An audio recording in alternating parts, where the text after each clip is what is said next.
ખજાનો નાખવાનો?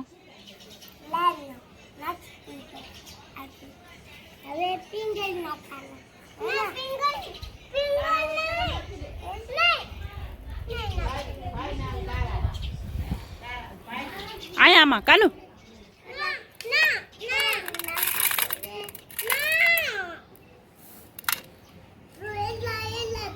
હેલો ગાય, જય Shri Krishna, good morning, welcome to my new vlog. કેમ છો બધા? મજામાં? તો સ્વાગત છે તમારું બધાનું મારી આ ચેનલમાં, આજના એક આ નવા વ્લોગમાં. તો બસ જો આ મમ્મીના ઘરે આજે મારે ત્રીજો દિવસ છે. તો અથુ ને ઢબુ ને આરવીન બધાને ધૂળમાં રમવાની મજા આવી ગઈ છે. જો આ મારા પપ્પા ને એ લોકો રાજુલાથી કે મવાથી ખબર નહીં ક્યાંકથી રિક્ષા લઈ આવ્યા હતા જઈ માટે. તો એ આજ અથું જોઈ ગયો છે ને, તો બસ એમાં માટી ભરે છે. મને કે દોરી બાંધી દે આમાં, તો બસ એ દોરી બાંધી દીધી. તો જો એનાથી ચલાવે ને એવું કરે છે, હું એને શીખવાડું છું કે આવી રીતે પકડીને ખેંચ એમ. તો બસ જો અથુભાઈ રમે છે. અને મારા મમ્મીને આરવી ગયા હતા કાલે, મારા ભાભીનું શ્રીમત હતું ને, તો ત્યાં એનું શું કહેવાય, રાંદલમાં તેડા હોય ને એનું ઉથાપન કરવાનું હતું. તો જો મમ્મી આરવીને લઈને ગયા હતા. ઢબુ સવારે ઉઠી નહીં એટલે ઢબુને નહોતા લઈ ગયા. તો બસ જો મમ્મીની લોકો આવી ગયા છે, અમે નાસ્તા પાણી કરી લીધા છે. ને આજે અમારે તો બસ આજે અમારે નીકળી જવાનું છે ને આજનો અમારો છેલ્લો દિવસ છે અહીંયા. બસ આજ ત્રીજો દિવસ છે. તો બસ 3 દિવસ રોકાણા તો બહુ એમ મજા પડી ગઈ. તો બસ જઈને થોડું કાઠું પડશે ત્યાં જઈને. તો મારી બેન કહે કે આ નવા કપડાં બધા છે તો એ તું અહીંયા ધોઈ નાખ, પછી ત્યાં મશીનમાં ધોવાય નહીં ને પ્લસ છોકરાઓ કરવા દે કે ન કરવા દે તો હાથે ધોવા પડશે. એના કરતાં તું અહીંયા લાઈ કાઢી દે ને બધા તો ધોઈ નાખી. તો બધ ભાભીને એ જો કપડાં ધોવે છે. ને મમ્મી શાકભાજીમાં બટાકા લઈ આવ્યા કે બટાકાવડા બનાવી. તો મેં કીધું રાતે ખાધા હતા કાકાના ઘરે બટાકાવડા, ગઈ રાતે ને એને આગલી રાતે અમે આવ્યા ને એ દિવસે. તો મેં કીધું પરમ દિવસે ખાધા બટાકાવાળા એટલે આજે નહીં ખાવા. તો કે ના બનાવવા છે. તો બસ જો મમ્મી લઈ આવ્યા હતા બટાકા, તો જો બાફી દીધા છે. અને આ અમારા ઘરના લીંબુ છે. તો બહુ બધા લીંબુ થાય છે, પણ અત્યારે હું કંઈ કામમાં નહીં આવતા બહુ, કારણ કે લીંબુ શરબત બનાવવાનું હોય નહીં એટલે. તો બસ સારું હાલો, મારે બનાવવાનો છે મસાલો, કારણ કે કપડાં ભાભીને મોટી બેન એ કપડાં ધોવે છે એટલે મારે બટાકાનો મસાલો બનાવવાનો છે. તો હાલો, મમ્મીએ બનાવી દીધી છે અડદની દાળ ને રોટલા જ ખાવા હતા.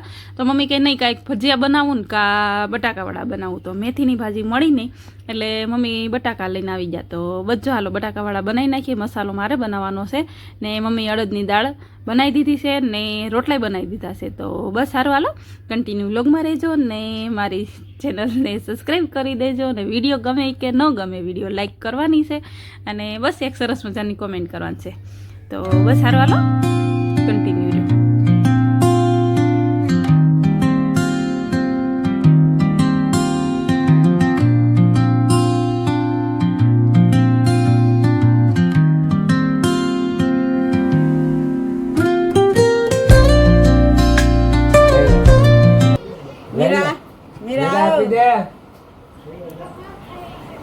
જા બોલાય નહીં બોલાય, બોલાય નહીં.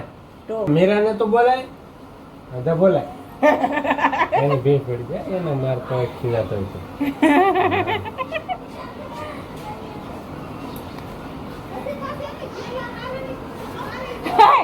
અમાર ભૂત ને બે ડબલા રેડી દે ને કઈ નથી થાય. હવા દેવી છે. હે શું છે? ચાલો ફોન કરજો મામા, ચાલુ કરી દો મને તો ઉભા.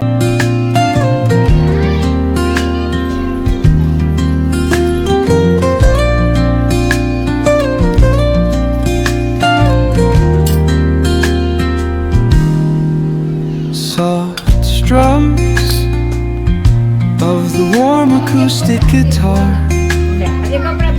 blend with the gentle sound of the waves crashing against the shore. Serene melody weaves through the breeze, creating a soothing rhythm that mirrors the ocean's ebb and flow. તો ગઈ જો ધાણા ને મરચાં આપણે પાણીમાં ધોઈ દીધું છે. ને મસાલામાં મારા મમ્મીની લોકો જાડું મીઠું આવે ને એ ખાય છે. હજી પહેલાં અમે હતા ને અહીંયા ગામડે ત્યારે એ ખાતી હતી મમ્મી, વચ્ચે પાછું પેલું દળેલું આવે ને એ ખાતા હતા, પણ પાછું હવે આ ચાલુ કરી દીધું છે.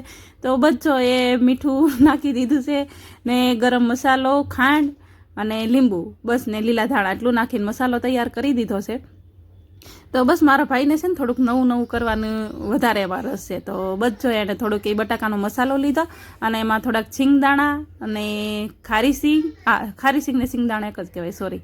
તો બસ જો સિંગદાણા અને ગાંઠિયા ને ચવાણું એ બે ખાંડી લીધું ને થોડુંક બટાકાનો મસાલો નાખ્યો, એમ કરીને એને 3 કે 4 ટમેટા ભર્યા. તો બસ જો ને 2, 4, 5 કે 6 એમ કંઈક મરચાં ભર્યા.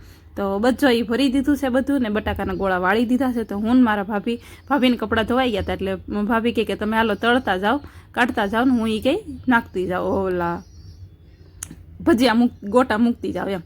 તો બધો બે આવી ગયું છે રસોડામાં, પણ ગરમી ભાઈ એટલી થાય છે ને કે ન પૂછો વાત.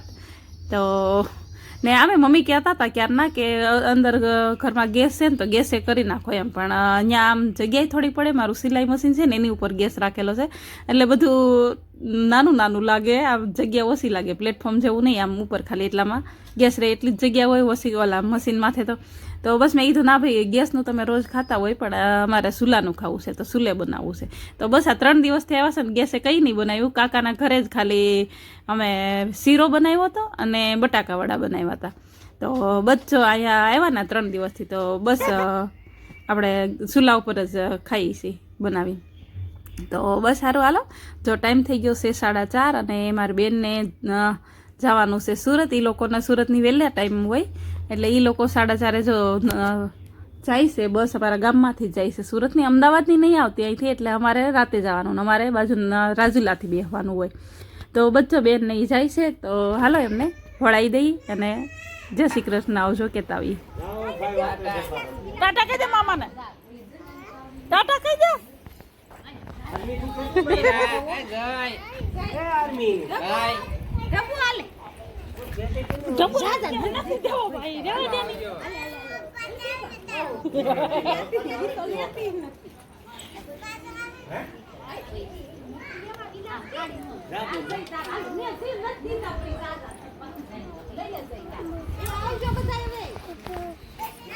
પેલા પૈસા લેતો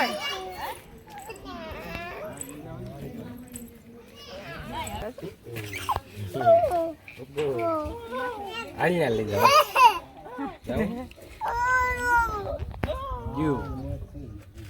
જોઈએ ઘેર જતા રહ્યા મોઢ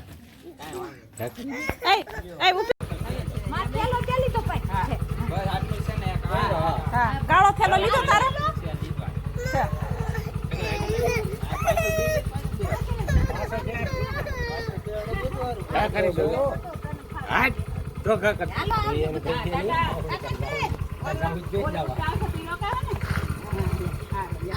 ભાઈને લઈને આવજો.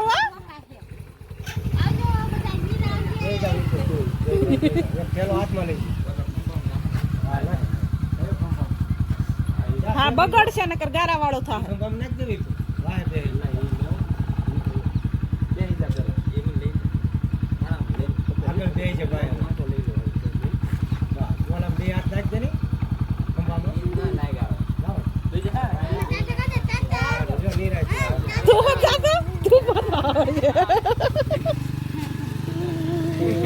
મામા ગયા હાલો મમ્મી હાલો હાલો પેલા સીધો હાલો આવજો તમે. હવે તમને તો વરસ દી હું તાણે કરવી ખોટી અમે અમારી રીતના નહીં ભાઈ. હા હા અંધારો થઈ ગયું તને કીધા. તો બચ્ચો આપણે મમ્મીના ઘરે બાય બાય કહેવાનો ટાઈમ આવી ગયો છે. તો બચ્ચો 8:15નો ટાઈમ છે, તો અત્યારે 7:30 પોણા 8 થશે. તો બસ હાલો નીકળીએ, અડધો કલાક હજી રસ્તામાં જાહે ને કાલે મારા ભાભીનું શ્રીમત હતું, એ ભાભીને એ 2 જણ જો આવી ગયા છે અમને વળાવવા માટે. તો બસ ચાલો આજનો વ્લોગ કરી દઈશ અહીં પૂરો. આજનો વ્લોગ તમને કેવો લાગ્યો કોમેન્ટ કરીને કહેજો. સારો લાગ્યો હોય તો લાઈક શેર સબસ્ક્રાઈબ કરી દેજો ને ફરી મળશું કાલે નવા વ્લોગ સાથે. ત્યાં સુધી બાય બાય, આવજો, જય શ્રી કૃષ્ણ.